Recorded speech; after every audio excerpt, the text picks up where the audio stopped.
Oh, there you are, YouTube. Doodle doodle doodle doodle do. Subscribe if you're interested, but also no pressure. Hey, let's go head to the Christmas movie advent calendar so I can show you what movie we watched today for the holidays. Let's go. December 9th, what are we watching? The Holdovers. Oh, dang. All right, brand new movie. Can't wait to check it out. Paul Giamatti, this is going to be great.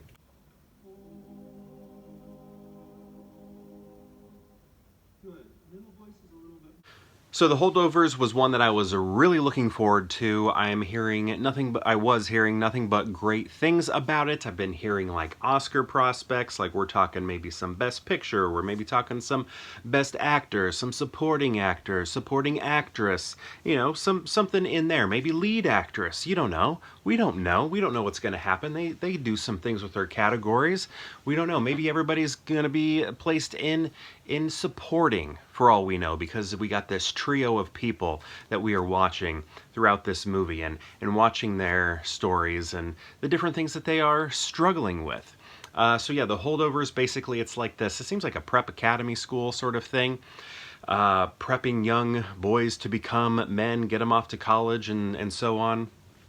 And during the winter months, not when the school's on break, not every kid has a place to go.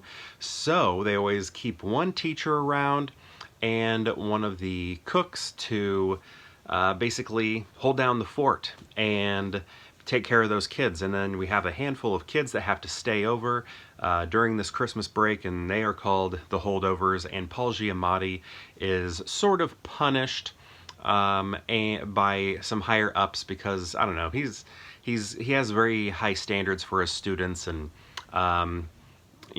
just holds them to a level that the school doesn't really like, because they're just kind of like, hey, why don't we just turn this into a degree mill and just get these people through and get their parents money, right? We got to keep this place open. And then he's like, no, I will give someone an F if they deserve an F, even if the dad gives us $1 billion gym. So anyway, he is sort of punished and forced to be the babysitter for these kids. And some of the kids get opportunities to leave, and then we're focused on this one kid, Angus. Speaking of the movie Angus, that's a really good movie. I love that movie. But that has nothing to do with this. So we have Paul Giamatti, and he's playing a character named Paul. And then the kid who ends up staying the whole winter break, his name is Angus. And then the cook who takes care of the cafeteria and everybody, gets them all fed, is named Mary. And they are basically a trio that has to survive this winter together. And again, they all have their own things that they're dealing with. Some are more on the shoulder than others. Some of them are hiding them. Some of them we don't even know they have issues. We just think, like Paul's character. I feel like, we suspect he probably has some issues of his own, but he presents himself in such a scholarly way, and like he has the answers to life that, we think that he has the answers to life. But then we sort of find out, maybe it's not all where he wants his life to be, or maybe he's running from something or hiding from something, or looking the other way so that he doesn't have to face something. And then the Angus, the young one, he's dealing with a lot of personal issues as well with family, but he is a very good student, especially when you see his grades compared to a lot of the other ones, just because like Paul's character, he is a tough grader, and he's failing everybody left and right, left and right, left and right.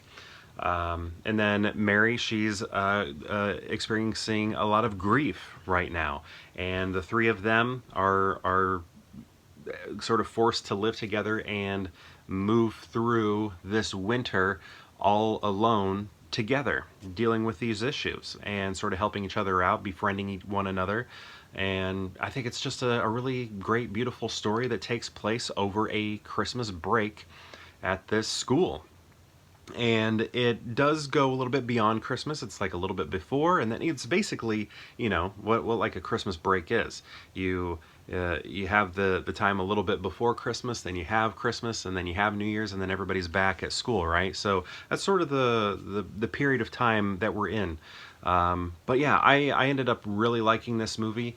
When it comes to like Best Picture and things like that, I think it could get nominated, especially considering all we're hearing about it, and it just seems that it has the legs to keep going all the way to nomination time. So I think we can expect that. Will it win Best Picture? I don't know. Sometimes these types of movies do win when you don't expect them. Maybe these larger movies, more exciting movies, just sort of like maybe cancel each other out or something, and then a smaller, more contained piece like this can rise to the top.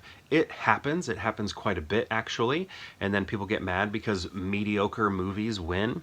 But I think this might be a movie where if it did win Best Picture, it would be bad for the movie, and not winning would be good for the movie. It's one of those situations, because if it were to win, people would hate the win because it would beat such heavy hitters like Oppenheimer, Barbie, and whatever else is out there. Killers of the Flower Moon. I don't know. Maybe that one doesn't really have. I don't know. But like, what else? Well, I mean, there are others out there. I can't think of them right now. But I think this would be better if it didn't win, but I would love it if our three leads, or, I don't know how you want to place them. I feel like Paul, I don't know. I was going to say Paul is the major lead, but maybe it's the kid. I don't know.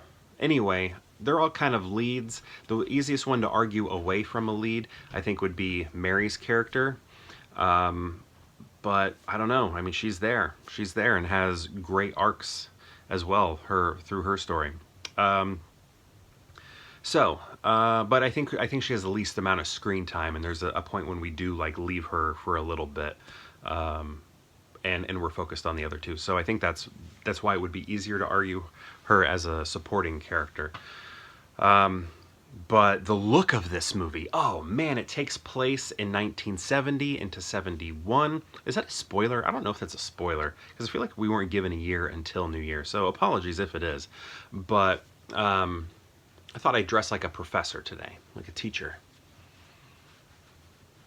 Look like Paul Giamatti. I don't have the right outfit for it, but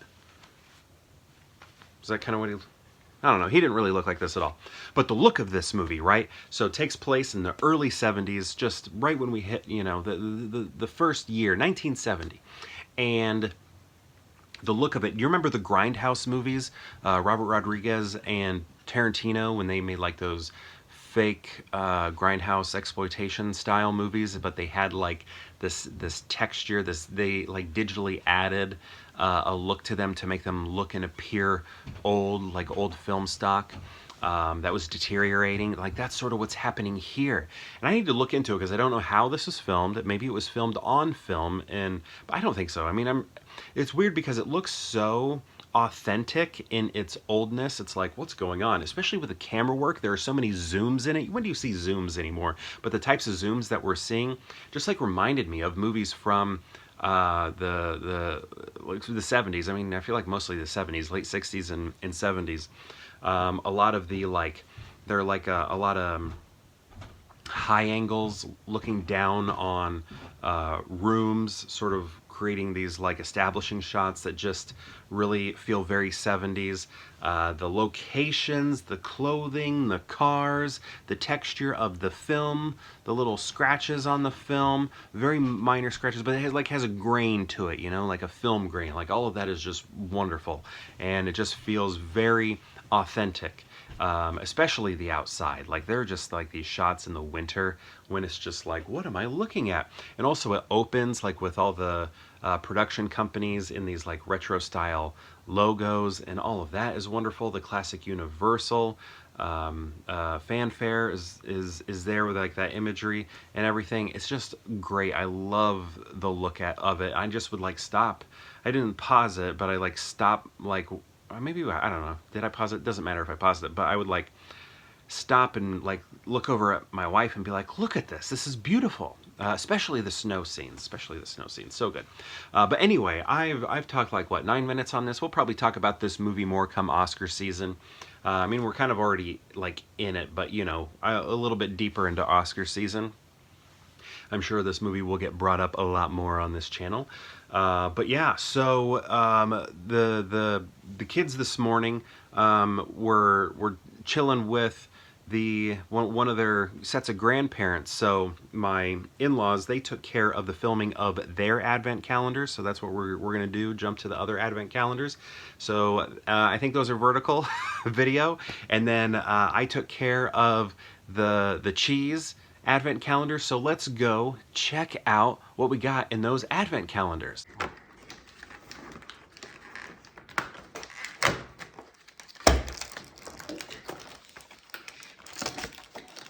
Reese's Pieces again. Wait, I got lots of oranges in one. What? A snowflake. You do also have to talk in it. Where is it? This.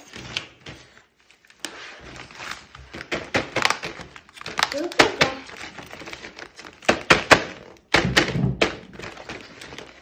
It's a house. Of course, we gotta get in it.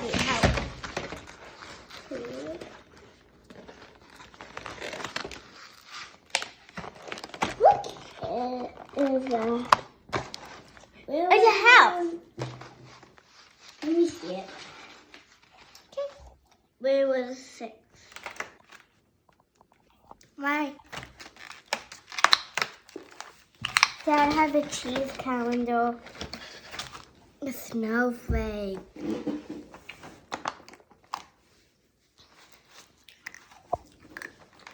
Oh, my calendar.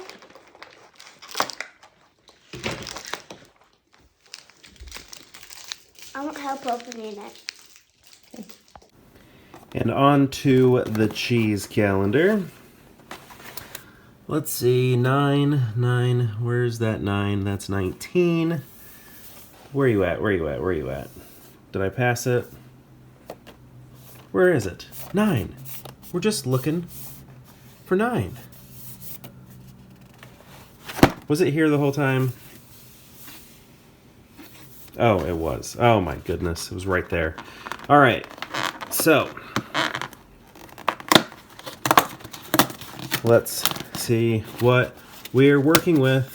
Of course, I ripped it as always. What is that? Ooh, black truffle cheddar. Let's take a look. These things are just so difficult to get out. If I could only just... There we go.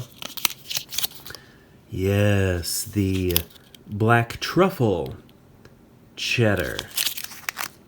I'm excited to try this. I like truffle and Parmesan on my French fries.